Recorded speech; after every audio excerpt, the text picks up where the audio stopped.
So I wanted to talk about one of my friends, my dear friends, Lawrence, whom I met alongside my other friend Steve in Japanese class back at Pasadena City College. He's a great guy. We all admired anime, and but that was in the early 2000s. Fast forward to now, he reached out to me and invited me into this group. That was this group was developing, or at least one of his close friends in the group was developing a Christian tabletop RPG skirmish game, very much in the spirit of Dungeons and Dragons, but it's centered on the battle between angels and demons in the modern day. And when I initially saw this, I was very hesitant because I'm very much against the televangelist, capitalistic approach of Christianity. I'm very wary of conversion religions, even though I have friends in and among those conversion religions. And so I had to warn Lawrence, like, this is really where I stand. I'm not sure if I'd be helpful to this group. And Lawrence was afraid that he offended me, and I had to clear my point. It's like, no, it's nothing of you. This is really me. And I just want to make sure that I'm not really, offending anyone with my position. And so Lawrence clarified that he's not religious. He's not religious himself. He's very what I call middle road. He also questions religion as much as I do.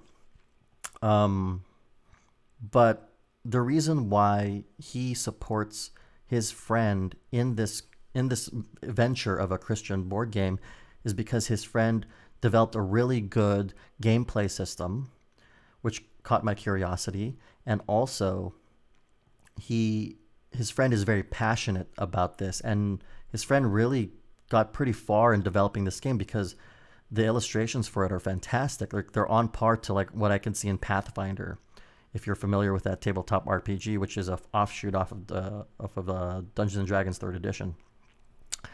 And knowing this about Lawrence, because of how genuine and kind-hearted he is, it inspired me to open myself up, to really just let go of this tight-ass like approach to religious identity that I had left, because I'm not Christian myself, as you can probably tell.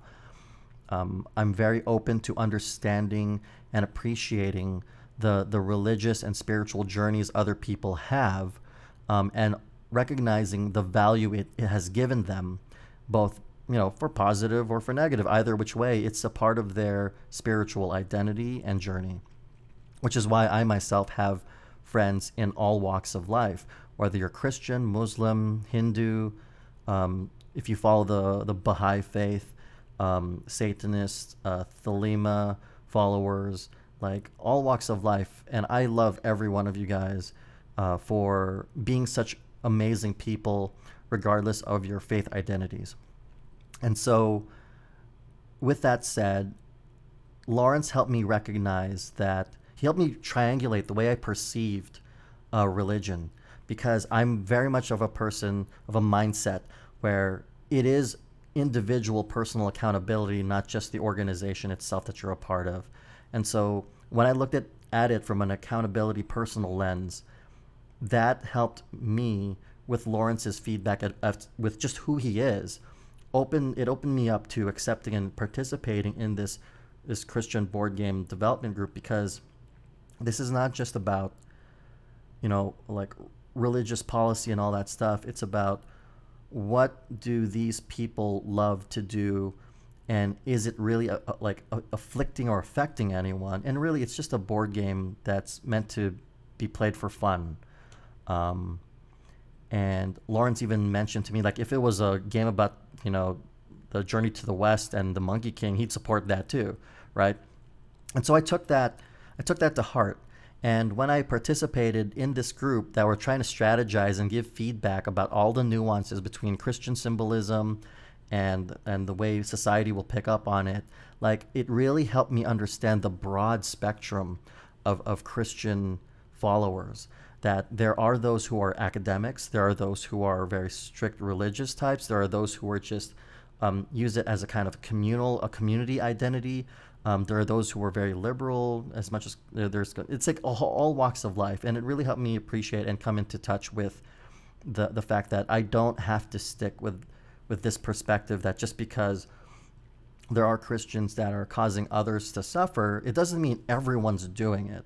So I really have to do it by case-to-case basis. And so it helped me let go of the bigotry that I could be exercising against other people just because of this like complete like scrutiny that I give Christianity amongst other religions.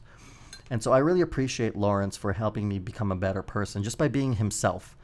And just to kind of briefly touch on his journey, this guy he's had a rough patch in the beginning, and I admire his perseverance, because when he is interested in something, he pursues it to the furthest degree. There is like story arcs that this guy goes through, and it's very reminiscent of the guy who was the Korean American who was a doctor. He was a Marine, and he's an astronaut. Like for Lawrence, he was a lifeguard at one point, and like he did some other stuff, and now he's pursuing his doctorate in San Diego.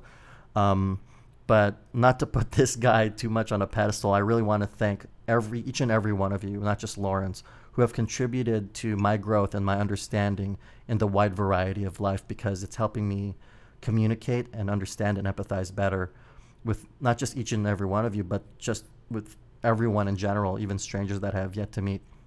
So with that said, I want to thank everyone for watching this far, hearing me out, and hopefully I'll be able to talk to many of you soon.